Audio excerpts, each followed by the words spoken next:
Oke, saya berada di desa apa nih? Desa Bansuai. Bansuai, tempat salah satu desa yang kena langsung dengan pembangunan kawasan smelter di Morowali. Dan Bapak, kita harus tahu bahwa smelter ini adalah dibungkus dengan kata hilirisasi. Itu kata hilirisasi yang dilakukan oleh Presiden Joko Widodo sejak periode pertama, yang menyerahkan tambang-tambang di Morowali, dan hilirisasi ini ternyata dampaknya tidak ada sama sekali buat rakyat, malah merugikan rakyat. Ini kita ketemu dengan masyarakat sini yang menjadi korban, sebagai gambaran kepada publik bahwa pantai, hampir seluruh pantai, mulai dari Konawe Utara, perbatasan Sulawesi Tenggara, sampai nanti perbatasan Sulawesi Tengah, itu panjang pantainya kira-kira tadi dikatakan 200 km, dan hampir seluruhnya sudah diserahkan kepada perusahaan Cina untuk dijadikan kawasan pembangunan, kawasan pengolahan hilirisasi smelter. Dan nah, dampaknya nanti masyarakat akan menjelaskan. Kalau dampak di atasnya sudah jelas bahwa itu diambil semua oleh mereka. Sekarang ini dampak terhadap masyarakat yang selama ini hidupnya dari laut, yaitu nelayan dan rumput laut. Dan ini sepertinya sudah akan kehilangan mata pencaharian sepanjang hidupnya, sepanjang masih ada pembangunan smelter ini. Ya, silakan Pak menjelaskan kira-kira apa yang. Nah, jadi saya akan berharap setelah menjelaskan nanti saya bisa mengambil kesimpulan apa yang harus dilakukan oleh Presiden Prabowo untuk memperbaiki kehidupan ini. Silakan Pak. Jadi pertama-tama dampak Pak. Nama Bapak apa? Nama saya perkenalkan Jabar, dipanggil Pak Jabar.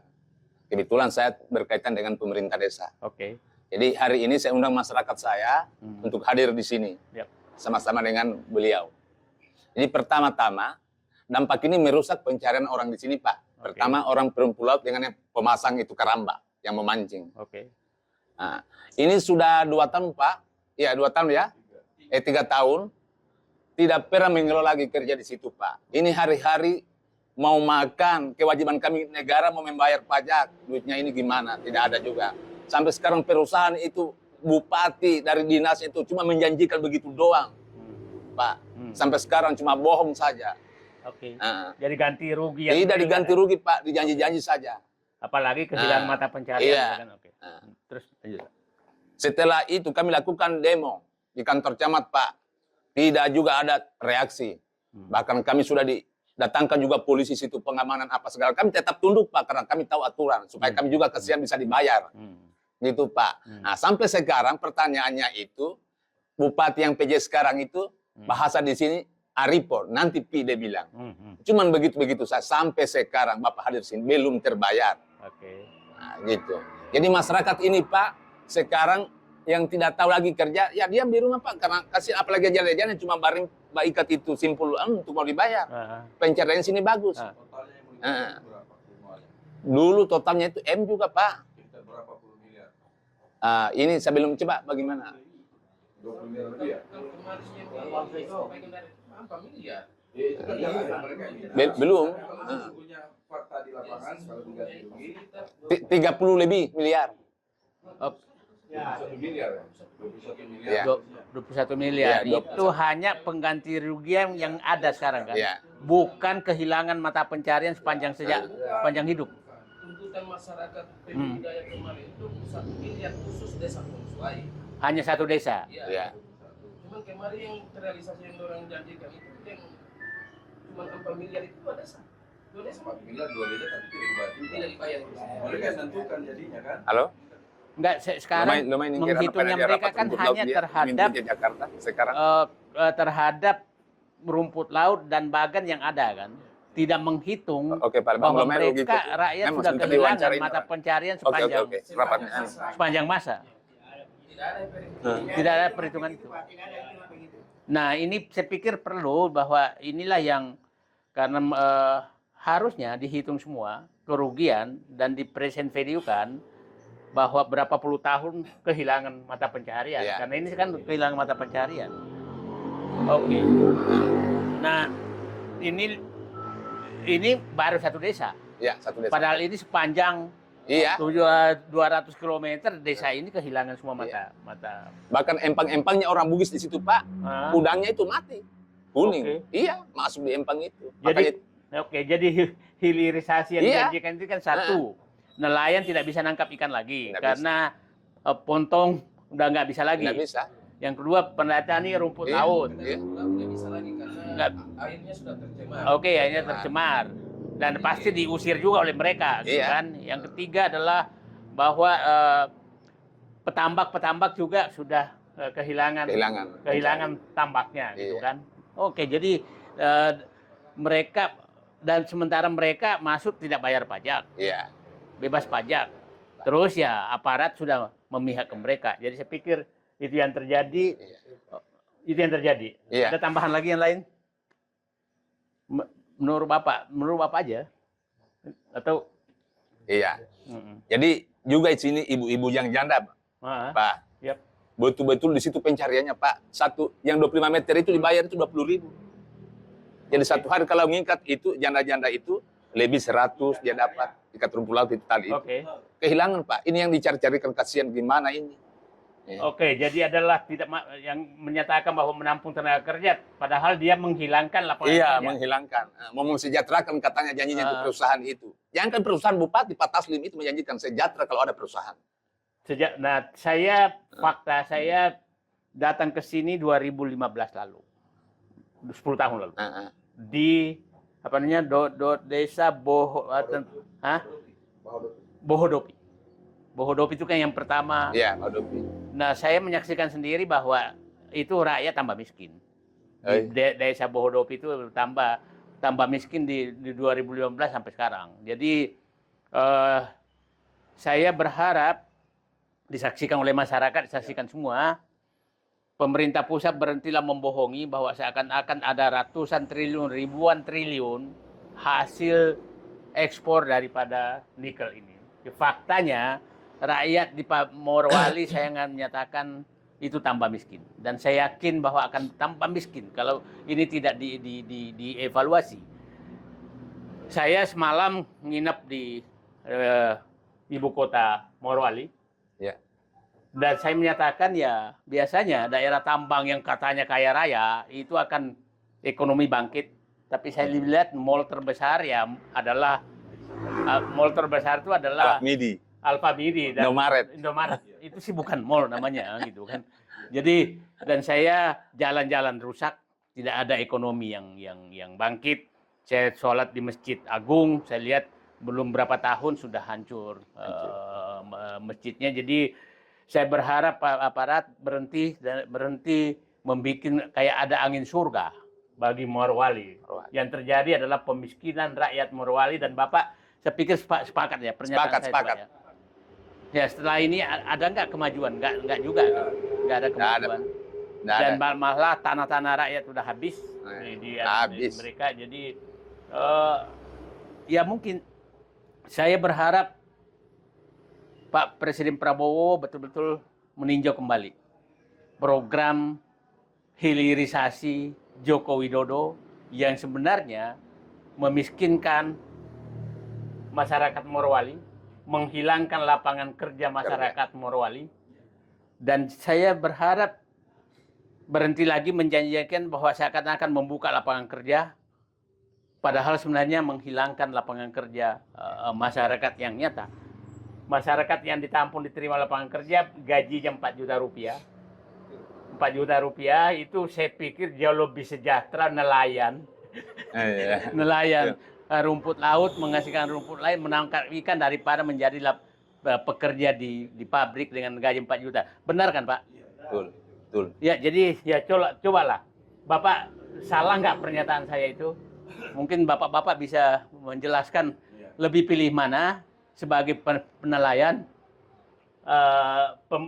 ini rumput laut daripada menjadi lapangan kerja. Rumput laut ini kan berjalan sudah cukup lama ya. Sudah 10 tahun lebih kan ya. Sudah lebih 10 tahun, kurang lebih 15 tahun lah. Rumput laut ini ada beberapa desa di Kecamatan Bumi Raya, ada Desa Bonswai, Parilangke, Pebotoa, ya, sampai Muahino ya. Nah, ini salah satu sumber penghasilan yang cepat. Karena dia hanya beberapa minggu kemudian panen. Panen dan itu harganya memang bagus. Memuaskan ya. Nah, dalam program tanaman rumput laut ini banyak melibatkan juga masyarakat, ibu-ibu, para janda-janda, ya, orang-orang yang tidak mampu bekerja keras. Nah, itu dipekerjakan oleh pemilik usaha ini untuk mengikat gitu. Oke. Jadi ada satu bentangan itu, misalnya satu bentangan 100 agar-agar ya, yang mau ditanam di laut istilahnya. Ya. Nah, satu bentangan ini biasa dibayar 10.000 ibu-ibu. Jadi orang adu cepat. Orang adu cepat, misalnya ada 10.000, 10 orang ibu-ibu, adu cepat ini siapa yang dapat banyak bentangan yang dia diikat itu, nah itu lumayan kan 10.000 kan. Oke. Kalau dapat dia 200 bentangan, 20 bentangan dapat 200.000, kerjaannya santai. Sehari. Oke. Nah ini 200.000 langsung lenyap, sehari. hilang dari kurang lebih 15 tahun. Kalau dia ini 6 juta Iya. sebulan. Nggak bisa.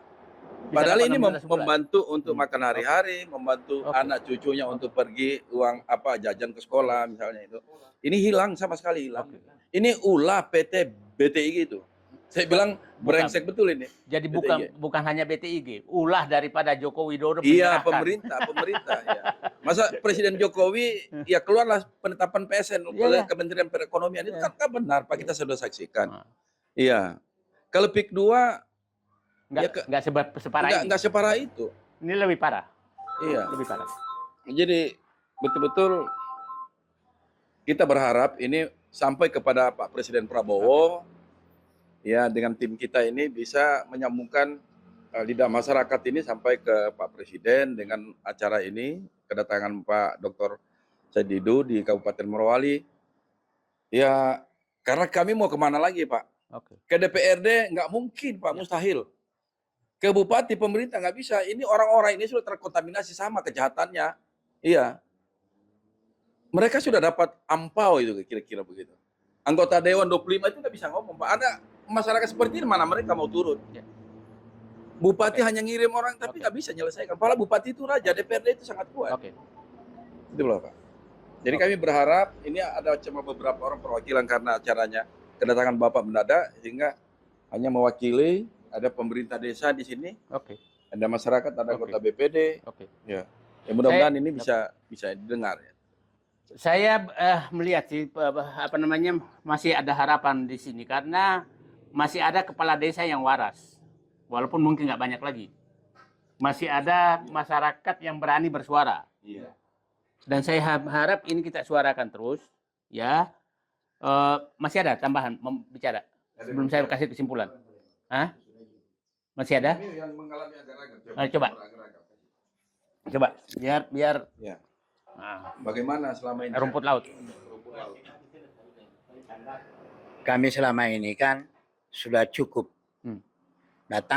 Begitu datangnya ini BTIG, pokoknya sejak dari itu Oke. tidak bisa lagi menanam lagi rumput laut.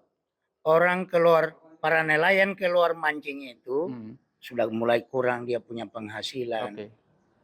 sampai hari ini. Oke. Jadi kalau seandainya bisa, tidak harus bisa, harus bagaimana caranya dikembalikan. Oke. Kami punya penghasilan sebelum datangnya itu BTIG di Oke. Morowali ini. Oke. Oke. Barangkali cukup. Oke. Oke. Jadi saya bisa menarik kesimpulan bahwa selalu yang dibahas itu adalah hilirisasi nikel menghasilkan ekspor sekian dan sekian. Tapi dampaknya adalah tanah rakyat dirampok oleh pihak-pihak tertentu yang mendapatkan iup. Padahal itu bisa tanah negara, bisa tanah rakyat, bisa hutan lindung. Itu satu dampak daripada itu. Yang kedua, nelayan sepanjang pantai Morowali yang hampir 200 km ini itu sudah kehilangan pekerjaan. Kehilangan selama-lamanya karena lingkungan rusak dan itu ponton udah kayak apa nggak mungkin lagi menangkap ikan. Rumput laut hilang dan selalu Bagan tancap hilang. bagan tancap hilang, semua kehidupan nelayan hilang. Rumpun itu diputusin Pak di luar, rumpun banyak. Rumpun diputuskan semua. Ya oke. Jadi di laut betul-betul nggak bisa, di darat juga sedemikian. Dan yang selalu dihitung adalah menyatakan bahwa menampung tenaga kerja berapa. Nah jauh lebih banyak dari luar dan jauh lebih banyak yang kehilangan lapangan kerja. Tadi tukang ikat rumput laut saja, menanam rumput laut bisa dapat 6 juta sebulan kalau dia rajin.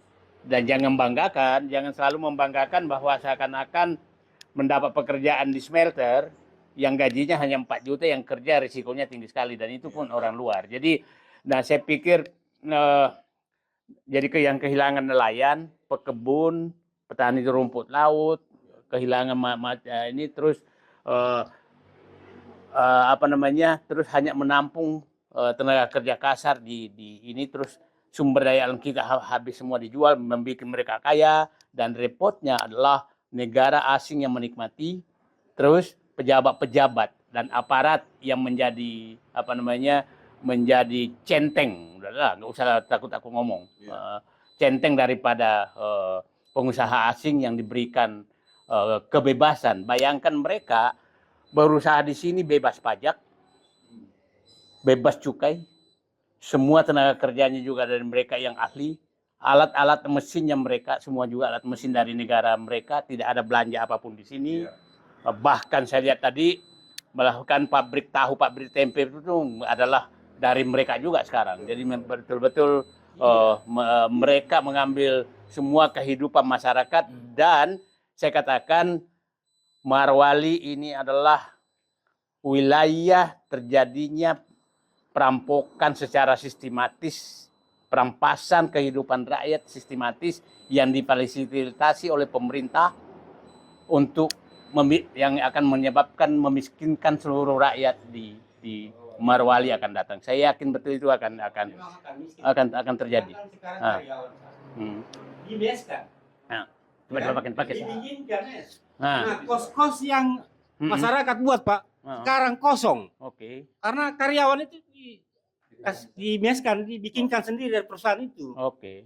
Nah, akhirnya masyarakat kasihan yang buat kos sudah keluarkan dana, mungkin dia berutang di bank atau di mana, ya nggak bisa bayar lagi karena kosnya nggak terisi. Baru yang takut-takuti karyawan di saya kalau belanja, apalagi kalau buka usaha kecil Pak, belanja ditakuti dia. Kalau kau belanja di sana nanti dipecat katanya. Belanja di luar. Belanja di luar. Ya di luar perusahaan. Ya. Harus belanjanya dalam perusahaan. Ya, dalam perusahaan begitu modelnya. Ya. Iya, ini nyata Pak. Karena saya pernah mau kontra di sana, saya sudah bayar 2 juta. Akhirnya saya tidak mau lagi karena nanti saya buka kios kecil, tidak mau lagi belanja orang sama saya, karyawan. Ya bangkrutlah saya, tidak mau. Hangus uang saya, nggak apa-apa. Mau apa lagi daripada habis besar lagi, baik ya. Oke. Udah. Apalagi lahan-lahan, paling parah. Lahan itu Pak per hektar ganti rugi hanya 85 juta. 45 juta. Per hektar. Per hektar. Ini untuk pabrik loh. Murah sekali, kasihan kan? Baru kalau kita tidak kasih, dihantu-hantui lagi. Akhirnya masyarakat banyak korban kemarin Pak, ribuan hektar itu. Oke. Baru tidak sama harga, beda-beda. Ada apa sih kan gitu? Ada yang sampai 700 juta, 500, 300. Gila. Termasuk saya cuma 85 juta Pak. Ada tanaman karet. Memang belum produksi, belum. Tapi kan layak diganti rugi seperti itu. Sampai mati sudah tidak dapat lagi. Udah, karena kita sudah mau. Kita tidak mau. Cuma kita yang tinggal di tengah begitu. Mau bagaimana? Mau di kebun, nggak bisa jalan gimana. Nggak bisa Pak. Jadi cuma 80 juta diganti rugi. 85.500 per meter. Per meter. Iya, nyata Pak. Oke, ini saya senang karena Bapak mau bicara, dan ini kita akan sampaikan semua bahwa ya jadi nggak usah takut-takut, Nah sekarang seluruh pemerintah, penguasa, saksikanlah rakyatmu kau bikin menderita, kau bikin mati masa depan hidupnya demi perusahaan asing yang kau undang ke sini, dan mereka betul-betul memeras rakyat. Dan aparat di belakangnya ini menjadi, ini menjadi centeng betul oleh mereka. Nah, saya melihat, jadi saya menyatakan, saya bisa menarik kesimpulan dari 3 hari saya di Morowali, saya menyatakan bahwa pusat penderitaan rakyat yang dilakukan itu terjadi di Morowali. Jauh lebih parah dibanding dengan PIK 2. Jauh lebih parah dibanding dengan PIK 2, karena di sini adalah betul-betul mematikan, menggusur rakyat dan mematikan masa depan kehidupan mereka. Dan itu terjadi semua, jadi saya berharap, insya Allah saya akan berjuang terus, saya akan mutar seluruh Indonesia untuk menggugah pemerintah untuk meninjau semua kembali ini. Dan saya berharap Presiden Prabowo menjadikan Morowali sebagai tempat evaluasi pertama terhadap program yang dibikin oleh Joko Widodo yang menyerahkan tambang kepada asing karena demi kehidupan rakyat depan. Saya pikir itu yang ya, terima kasih Pak Isam, ya kita terus berjuang. Bismillahirrahmanirrahim, percaya, dan jangan, saya berharap betul-betul masyarakat Morowali bangkit melawan. Ini nggak bisa. Ini harus kita bangkit melawan, nggak bisa diam. Bahwa ada risikonya nggak apa-apa, itu normal saja. Tapi saya yakin betul bahwa Presiden Prabowo akan berbeda dengan Presiden Jokowi. Amin. Dia akan mementingkan rakyatnya, dan jadi saya mulai kesempatan ini saya menyatakan Pak Prabowo, kalau Bapak menyatakan bahwa ingin membela rakyat, maka datanglah ke Morowali, tugaskanlah Satgas khusus untuk menyelamatkan kehidupan rakyat Morowali mulai sekarang sampai akan datang. Itu saya pikir. Terima kasih. Assalamualaikum warahmatullahi wabarakatuh. Sebelah utaranya pantai Indah. Saya dapat informasi bahwa Pantai di sepanjang pantai ini sebenarnya Gosoa. pejabat atau mantan pejabat itu memiliki lahan.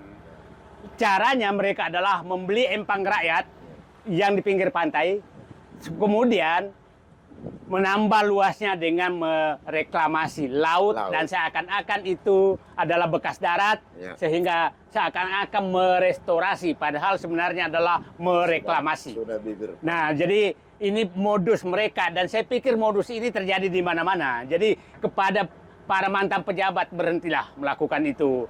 Karena publik paham, cuma nggak berani aja berteriak. Sekarang saatnya kami berteriak.